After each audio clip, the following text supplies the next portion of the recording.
ఓం శాంతి. ఈరోజు Murali date 26 September 2025. బాబా చెప్తున్నారు, మధురమైన పిల్లలు, మేము శ్రీమతంను అనుసరించి మా సత్యుగ రాజధానిని స్థాపన చేస్తున్నాము అను స్మృతి సదా ఉంటే అపారమైన సంతోషం ఉంటుంది. ప్రశ్న: ఈ జ్ఞాన భోజనం ఏ పిల్లలకు జీర్ణమవ్వదు?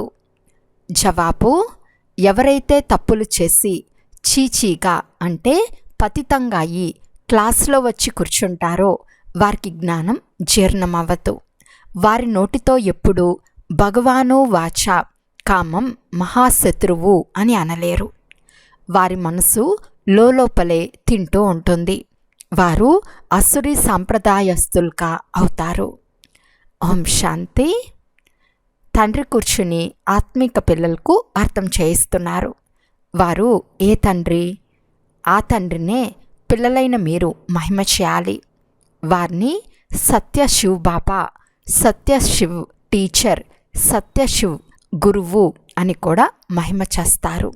సత్యమైన వారు వారే కదా. మనకు సత్య శివబాబా లభించారని పిల్లలైన మీకు తెలుసు. పిల్లలైన మనమిప్పుడు శ్రీమతంను అనుసరిస్తూ ఏకమతస్థులుగా అవుతున్నాము కనుక శ్రీమతంను అనుసరించాలి కదా.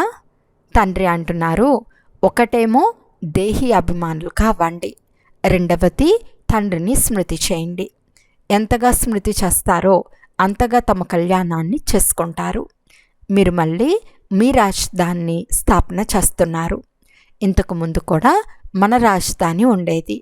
దేవీ దేవతా ధర్మం వారైన మనమే 84 జన్మల తర్వాత ఇప్పుడు అంతిమ జన్మలో సంగం యుగంలో ఉన్నాము.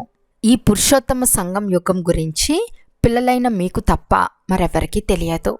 బాబా ఎన్నో పాయింట్లు ఇస్తున్నారు. పిల్లలు బాగా స్మృతి చేస్తే చాలా సంతోషంగా ఉంటారు. కానీ తండ్రిని స్మృతి చేసేందుకు బదులు ఇతర ప్రాపంచిక విషయాలలో పడిపోతారు. మనము శ్రీమతంను అనుసరించి మన రాజ్య స్థాపన చేస్తున్నామని గుర్తుండాలి. ఉన్నతమైన భగవంతునితే ఉన్నతమైన శ్రీమతమని మహిమ కూడా ఉంది. శ్రీమతం ఏం నేర్పిస్తుంది? సహజ రాజయోగం, రాజ్య పదవి కొరకు చదివిస్తున్నారు. మన తండ్రి ద్వారా సృష్టి ఆది మధ్య అంతాలను తెలుసుకుని దైవీ గుణాలు కూడా ధారణ చేయాలి. తండ్రిని ఎప్పుడూ ఎదిరించరాదు.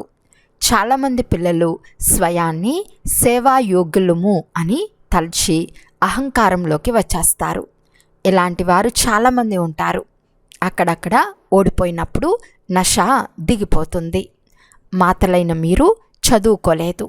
చదివే ఉంటే అద్భుతం చేసి చూపించేవారు. పురుషుల్లో కొంతమందికి చదవటం రాయటం వచ్చు. కుమారీలైన మీరు ఎంతగానో బాబా పేరు ప్రసిద్ధం చేయాలి. ఇంతకుముందు మీరు శ్రీమతంను అనుసరించి రాజ్యస్థాపన చేశారు. నారీ నుండి లక్ష్మీగా తయారై ఉంటే ఎంత నష ఉండాలి. పైసాకు కొరగాని చదువుపై సమర్పణ అవుతున్నారు. అరే, మీరు పవిత్రంగా అవుతూ మళ్ళీ నల్లగా అయ్యే తమో ప్రధానతపై మనసును ఎందుకు లగ్నం చేస్తారు? ఈ శ్మశానంపై మనసుంచరాదు. మనము తండ్రి నుండి వారసత్వం తీసుకుంటున్నాము. పాత ప్రపంచంపై మనసు ఉంచటం అనగా నరకంలోకి వెళ్ళటం. తండ్రి వచ్చి నరకం నుండి రక్షిస్తారు. మళ్ళీ మీ ముఖాన్ని నరకం వైపు ఎందుకు తిప్పుతారు? మీరు చదివే ఈ చదువు ఎంత సులభమైనది. ఏ ఋషులకు మునులకు తెలియదు. ఏ టీచర్ కానీ ఏ ఋషి కానీ ఎప్పుడూ అర్థం చేయించలేరు. వీరు తండ్రి, టీచర్, గురువు అయ్యారు.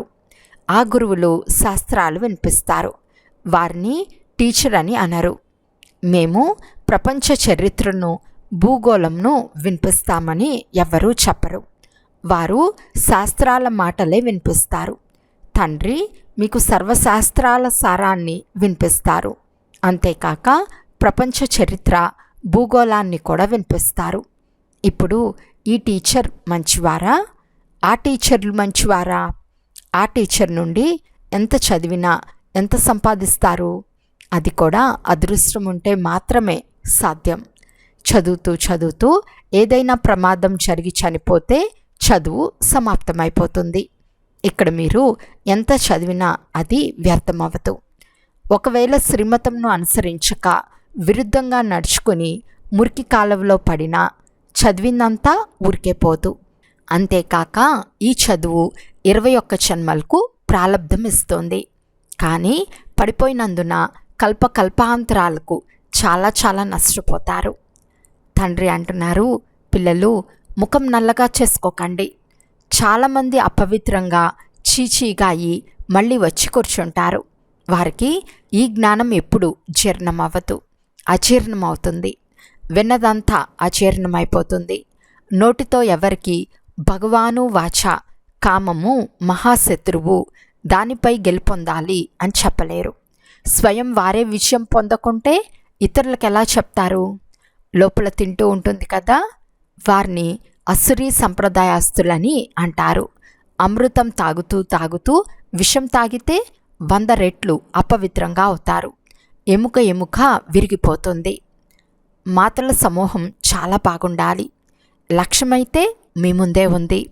ఈ లక్ష్మీనారాయణల రాజ్యంలో ఒకే దేవీ దేవతా ధర్మం ఉండేదని మీకు తెలుసు. ఒకే రాజ్యం, ఒకే భాష, 100% పవిత్రత, శాంతి, సుఖాలుండేవి. ఆ రాజ్యంనే తండ్రి ఇప్పుడు స్థాపన చేస్తున్నారు. ఇదే మీ లక్ష్యం.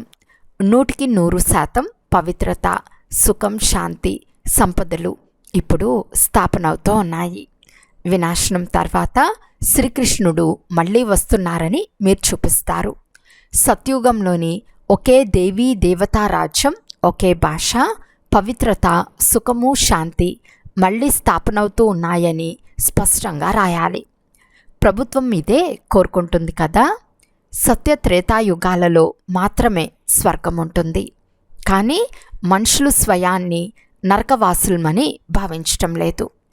ద్వాపర కలియుగాలలో అందరూ నరకవాసులేనని మీరు రాయండి. ఇప్పుడు మీరు సంగం యుగవాసులు. ఇంతకుముందు మీరు కూడా నరకవాసులుగా ఉండేవారు. ఇప్పుడు మీరు స్వర్గవాసులుగా అవుతున్నారు. భారతదేశాన్ని శ్రీమతం అనుసారం స్వర్గంగా చేస్తున్నారు. కానీ ఆ ధైర్యము, సంఘటిత శక్తి ఉండాలి. తిరిగేందుకు వెళ్తే ఈ లక్ష్మీనారాయణల చిత్రం తీసుకెళ్ళాలి. ఇది చాలా బాగుంది. ఇందులో ఆది సనాతన దేవీ దేవతా ధర్మం, సుఖశాంతుల రాజ్యం, త్రిమూర్తి అయిన శివబాబా శ్రీమతానుసారం స్థాపనవుతూ ఉందని రాయండి. ఈ విధంగా పెద్ద పెద్ద అక్షరాలు రాసిన పెద్ద పెద్ద చిత్రాలు ఉండాలి. చిన్నపిల్లలు చిన్న చిత్రాలను ఇష్టపడతారు. అవే చిత్రాలు ఎంత పెద్దవిగా ఉంటే అంత మంచిది. ఈ లక్ష్మీనారాయణల చిత్రం చాలా బాగుంది. ఇందులో సత్యమైన త్రిమూర్తి శివబాబా, సత్య శిక్షకుడైన త్రిమూర్తి శివ, సద్గురువైన త్రిమూర్తి శివుడు అని రాయాలి.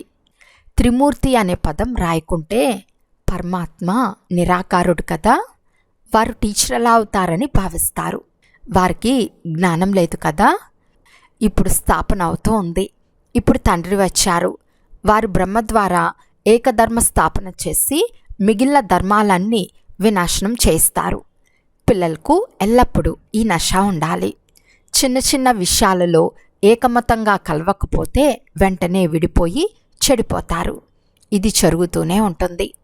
కొంతమంది ఒకవైపు, కొంతమంది మరొక వైపు ఉంటారు. మెజార్టీ ఉన్నవారి వైపు నిర్ణయం తీసుకుంటారు. ఇందులో కోపం చేసుకునే విషయమే లేదు. పిల్లలు అలిగిపోతారు. మా మాట వినలేదని అంటారు. అరే, ఇందులో అలిగే పని ఏముంది? తండ్రి అందరినీ సంతోషపెట్టేవారు. మాయ అందరినీ కొప్పగించుకునేటట్లు చేసింది. అందరూ తండ్రిపై అలిగి ఉన్నారు. అంతేకాదు, వారికి తండ్రిని గురించే తెలియదు. ఏ తండ్రి అయితే స్వర్గ సామ్రాజ్యంని ఇచ్చారో వారి గురించి ఏమాత్రం తెలియదు. తండ్రి అంటున్నారు, నేను మీకు ఉపకారం చేస్తాను, కానీ మీరు నాకు అపకారమే చేస్తారు. భారతదేశ పరిస్థితి ఎలా ఉందో చూడండి. మీలో కూడా నష ఉండేవారు చాలా కొంతమంది మాత్రమే. ఇది నారాయణీ నష. మేము సీతారాములుగా అవుతామని చెప్పరాదు. మీ లక్ష్యమే నరు నుండి నారాయణుని కావటం. కానీ మీరు సీతారాములుగా అవ్వటంలోనే సంతోషిస్తారు. ధైర్యం చూపించాలి కదా. పాత ప్రపంచంపై మనస్సును ఏమాత్రం లగ్నం చేయరాదు. ఎవరితోనైనా మనసు నుంచి మరణిస్తే జన్మ జన్మాంతరాలు నష్టపోతారు. బాబా ద్వారా స్వర్గ సుఖం లభిస్తున్నప్పుడు మనం నరకంలో ఎందుకు పడాలి? తండ్రి అంటున్నారు, మీరు స్వర్గంలో ఉన్నప్పుడు ఏ ఇతర ధర్మమూ లేదు. ఇప్పుడు డ్రామా అనుసారం మీ ధర్మం లేనేలేదు. ఎవరూ స్వయాన్ని దేవతా ధర్మం వారిగా భావించరు. మనుషులై కూడా తమ ధర్మాన్ని గురించి తమకే తెలియకుంటే వారిని ఏమనాలి? హిందూ అనేది ధర్మమే కాదు, ఎవరు స్థాపించారో కూడా తెలియదు. పిల్లలైన మీకు ఎంతగా అర్థం చేస్తున్నారు? నేను మృత్యువుకే మృత్యు, కాలులకే కాలుడైన మహాకాలుడును. నేను అందరినీ వాపస్ తీసుకెళ్లేందుకు వచ్చానని తండ్రి అర్థం చేయిస్తున్నారు. పోతే బాగా చదువుకున్న వారు విశ్వానికి యజమానులుగా అవుతారు. ఇప్పుడు ఇంటికి పదండి. మీరు నివసించేందుకు ఇది తగింది కాదు. అసురి మతంను అనుసరించి చాలా మురికి చేసేశారు. తండ్రి అయితే ఇలాగే చెప్తారు కదా. విశ్వానికి అధికారులుగా ఉండే భారతవాసులైన మీరు ఇప్పుడు ఎన్నో దెబ్బలు తింటూ ఉన్నారు. సిగ్గు లేకుండా ఉన్నారు. బాగా అర్థం చేసుకున్న వారు కూడా మీలో కొంతమంది ఉన్నారు.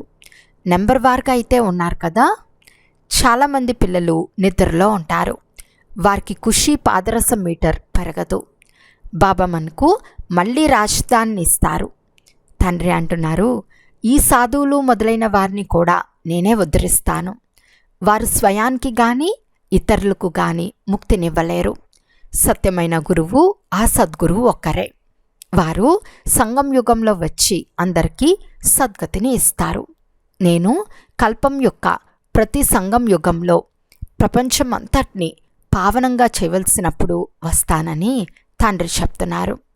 తండ్రి సర్వశక్తివంతులని, వారు చేయలేందంటూ ఏమీ లేదని మనుషులు భావిస్తూ ఉంటారు. అరే, పతితులను పావనంగా చేయమని పిలిచినప్పుడు నేను వచ్చి కేవలం పవిత్రంగా చేస్తాను. ఇక నేనేమి చేయను. రిద్ధి సిద్ధులు చేయవారు అనేక మంది ఉన్నారు. నరకాన్ని స్వర్గంగా చేయటమే నా పని. అది ప్రతి 5000 సంవత్సరాల తర్వాత తయారవుతుంది. ఈ విషయాలు మీకు మాత్రమే తెలుసు. ఆది సనాతనమైనది దేవీ దేవతా ధర్మం. మిగిలిన ధర్మాలన్నీ దాని వెనుక వచ్చినవే. అరవింద్ ఘోష్ ఇప్పుడిప్పుడు వచ్చిన వారి ఆశ్రమాలు ఎన్ని తయారైనాయో చూడండి. అక్కడ నిర్వీకారులుగా అయ్యే మాటే లేదు.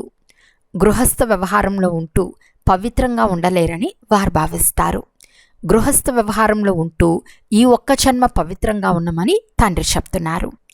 జన్మ జన్మాంతరాలు మీరు పతితులుగా ఉన్నారు. ఇప్పుడు నేను మిమ్మల్ని పావనంగా చేసేందుకు వచ్చాను. ఈ అంతిమ జన్మలో పవిత్రంగా అవ్వండి. సత్య త్రేతాయుగాలలో వికారాలే ఉండవు. ఈ లక్ష్మీనారాయణల చిత్రం, మెట్ల చిత్రం చాలా మంచి చిత్రాలు. ఇందులో సత్యుగంలో ఒకే ధర్మం, ఒకే రాజ్యం ఉండేదని రాసి ఉన్నారు. చాలా యుక్తిగార్థం చేయించాలి. వృద్ధ మాతలకు కూడా నేర్పించి తయారు చేయాలి. ఎగ్జిబిషన్లో వారు కొంతైనా చెప్పగలగాలి. ఎవరికైనా ఈ చిత్రం చూపించి వీరి రాజ్యం ఉండేది కదా అని చెప్పండి. ఇప్పుడైతే లేదు. తండ్రి అంటున్నారు, ఇప్పుడు మీరు నన్ను స్మృతి చేస్తే మీరు పావనంగా అయ్యి పావన ప్రపంచంలోకి వెళ్ళిపోతారు. ఇప్పుడు పవిత్ర ప్రపంచం స్థాపన అవుతూ ఉంది. చాలా సహజం. వృద్ధమాతలు కూర్చుని ప్రదర్శనలో అర్థం చేయిస్తే అప్పుడు మీ పేరు ప్రసిద్ధమవుతుంది. కృష్ణుని చిత్రంలోని రాత కూడా చాలా బాగుంది. ఇది తప్పకుండా చదవమని చెప్పాలి.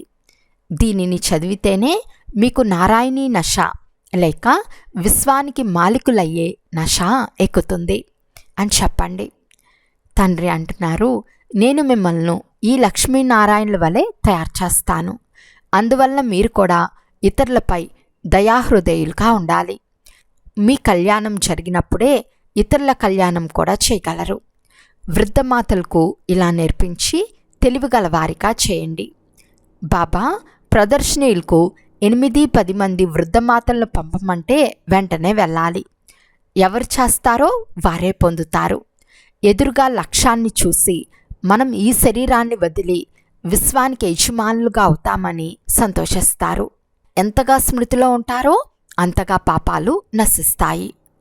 కవర్పై ఒకే మతం, ఒకే దైవీ రాజ్యం, ఒకే భాష అని ప్రింట్ వేసి ఉన్నారు కదా, ఇది త్వరగా స్థాపన అవుతుంది.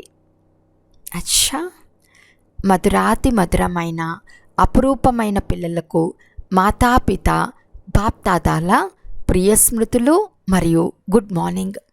ఆత్మిక పిల్లలకు ఆత్మిక తండ్రి నమస్తే. ఆత్మిక తండ్రికి ఆత్మిక పిల్లల యొక్క ప్రియ స్మృతులు మరియు నమస్తే నమస్తే నమస్తే. ధారణ కొరకు ముఖ్య సారము. ఫస్ట్ పాయింట్, ఎప్పుడూ పరస్పరంలో కానీ తండ్రిపై కానీ కోప్పడి అలగరాదు. తండ్రి సముదాయించుటకు వచ్చారు, అందువలన ఇప్పుడు అలగరాదు. తండ్రిని ఎదిరించరాదు. సెకండ్ పాయింట్, పాత ప్రపంచంపై పాత దేహంపై మనసుంచరాదు. సత్యమైన తండ్రి, సత్యమైన టీచర్, సత్య గురువుతో సత్యంగా ఉండాలి. సదా ఒకరి శ్రీమతంపై నడుస్తూ దేహీ అభిమానులు కావాలి. ఈరోజు వరదానము. మీ తపస్వి స్వరూపం ద్వారా సర్వులకు ప్రాప్తుల అనుభూతిని చేయించే మాస్టర్ విధాత భవ. ఎలాగైతే సూర్యుడు విశ్వాన్ని ప్రకాశవంతం చేస్తున్నాడో మరియు అనేక వినాశీ ప్రాప్తులను అనుభూతి చేయిస్తున్నాడో, అలా తపస్వి ఆత్మలైన మీరు మీ తపస్వి స్వరూపం ద్వారా అందరికీ ప్రాప్తి యొక్క కిరణాలను అనుభూతి చేయించండి. దీని కొరకు ముందు మీ జమా ఖాతాను పెంచుకోండి. తర్వాత జమ చేసుకున్న ఖజానాలను మాస్టర్ విధాతలుగా ఇస్తూ వెళ్ళండి. తపస్వి మూర్తి అనగా తపస్సు ద్వారా శాంతి శక్తి యొక్క కిరణాలు నలువైపులా వ్యాపిస్తున్నట్లు అనుభవం అవ్వాలి. స్లోగన్: స్వయం నిర్మాణంగా అందరికీ గౌరవం ఇస్తూ వెళ్ళండి. ఇదే సత్యమైన పరోపకారము. అవ్యక్త సూచన: ఇప్పుడు లగ్నం యొక్క అగ్నిని ప్రజ్వలితం చేసి యోగాన్ని జ్వాలారూపంగా చేయండి. ఇప్పుడు అచ్చా అచ్చా అని అంటున్నారు, కానీ అచ్చాగా అంటే మంచిగా తయారవ్వాలి. ఈ ప్రేరణ లభించటం లేదు. అందుకు ఒకే సాధనం ఉంది. సంఘటిత రూపంలో జ్వాలా స్వరూపంగా అవ్వండి. ఒక్కొక్కరు చైతన్య లైట్ హౌస్గా అవ్వండి. మీరు సేవాదారులు, స్నేహిలు, ఒకే బలం, ఒకే నమ్మకం గలవారు. ఇవన్నీ బాగున్నాయి, కానీ మాస్టర్ సర్వశక్తివాన్ యొక్క స్థితి స్టేజ్ పైకి వచ్చేస్తే అందరూ మీ ముందు దీపపు పురుగుల వలె మీ చుట్టూ తిరగటం ప్రారంభిస్తారు. అచ్చా, ఓం శాంతి.